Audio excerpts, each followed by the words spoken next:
Okay, this video is probably the most important video of all the videos in the series. It will show you how to fix any problems that may arise on race day. So let's go ahead and open a race up. By this time you should know how to do the manual version. You should know how to do the chip timing system. You should know how to add people, do all kinds of stuff. So I've already got a race here that is still running, and you'll see that I've got two numbers here that are highlighted. Anytime the program sees anything that could be a potential problem, it doesn't stop you from timing the race. It doesn't make you fix it before you can, keep timing the race. It'll just highlight it as something you need to review later on.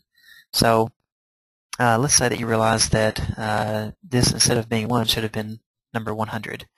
So all you do is you can double-click on that finisher and put the number 100. Now, I don't have an athlete right now that has the number 100 assigned to it, but to fix that issue, you can double-click or right-click and do Edit, and that does the same thing.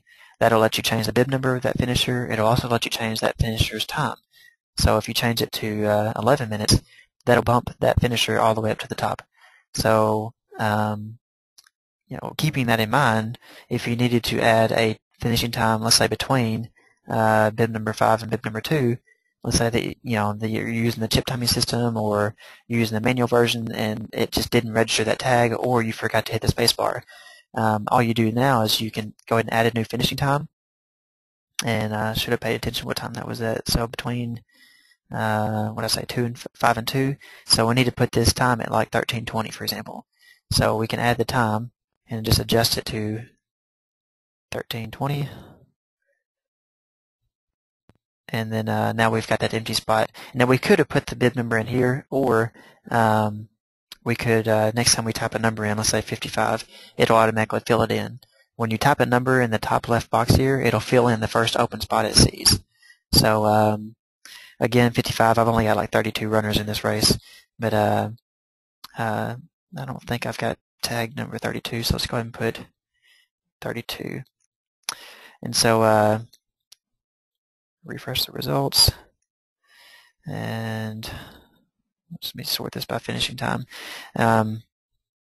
So that's how you actually fix the results. Let's say that this one is bib number 31. So you can double click to modify anything. If you needed to delete a time, let's say that this person, you want to delete that time, you right click and do delete. And it'll ask you, are you sure you want to delete it, just in case you accidentally click the wrong option there. But you can delete a time. Let's say that you needed to add,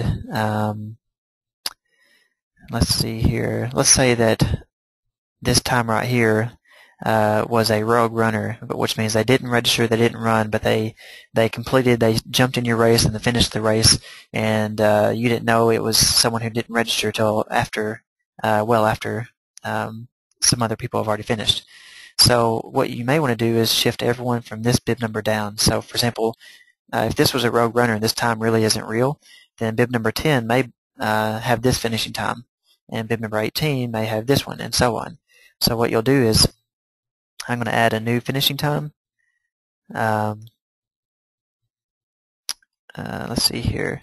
And the way you typically find that out is you'll have one too many splits, then you do bib numbers, and so you'll probably already have a actual finishing time down there. But all you do is you can just shift all these numbers down from that point on, and that'll leave that open gap there, and now you can just delete that number. And by the same token, if you need to shift things up, let's say that, let me add an empty spot. Let me put it at the 13:43, 42 mark, and I can shift all these from here up. So that'll move everyone from that spot up one time. So that's kind of a quick overview. You need to really play with all the options. What happens if you double click? What happens if you right click? These are the three things you would need to do: edit, delete, or shift people up or down. You need to be really comfortable using those features and when you would need to use them. If you're going to be in charge of timing the race, this is a volunteer-driven program. It's dependent on you knowing what you're doing. Luckily, most of the time you won't need to do most of the features in here, but you need to be comfortable doing, because on race day when you get people finishing and something comes up, you need it needs to be second nature on how to fix it, because you obviously won't be thinking clearly when you got people running around and it's kind of hectic.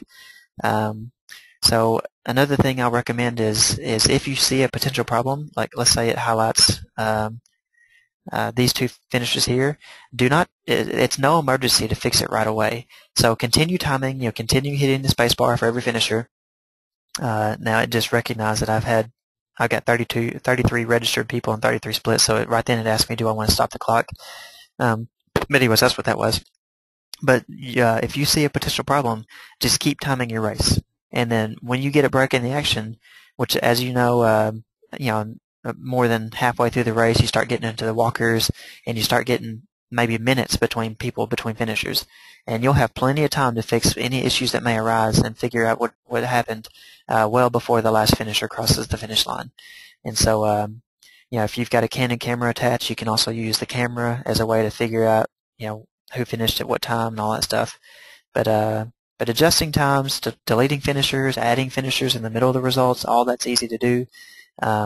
Something else I'll mention is, let's say that after the race, you're doing the awards and someone says, well, wait a minute, you registered me as a female and I'm a male, or the other way around, or they're in the wrong age division. It's extremely simple to pull their information up, change it, and then just turn right around and reprint the results, and everything's fixed. So you can make any adjustments real easy. You should know from some other videos how to adjust the clock. You can bump things up or down real easy. Now, if you bump the clock down or up, if you adjust the clock, it automatically adjusts everyone's finishing time.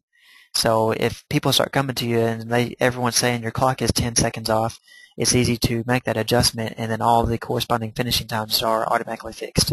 So so that's important to note too.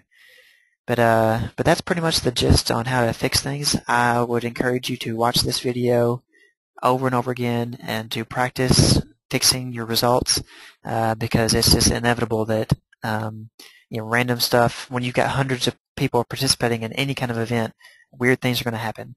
And so you need to know how to fix anything that may come up. I usually have a scratch pad, just a little notepad out, sitting beside my computer, so that if I need to write something down real fast and come back to it later, I can. But like I said, I think if you get yourself familiar with how to do some of these basic features here, you should have all the tools you need to make any adjustments you need. So, but anyways, that'll conclude this video. Let me know if you have any questions, or if there's anything you see that's broken that I can fix, or any new features you think I should add.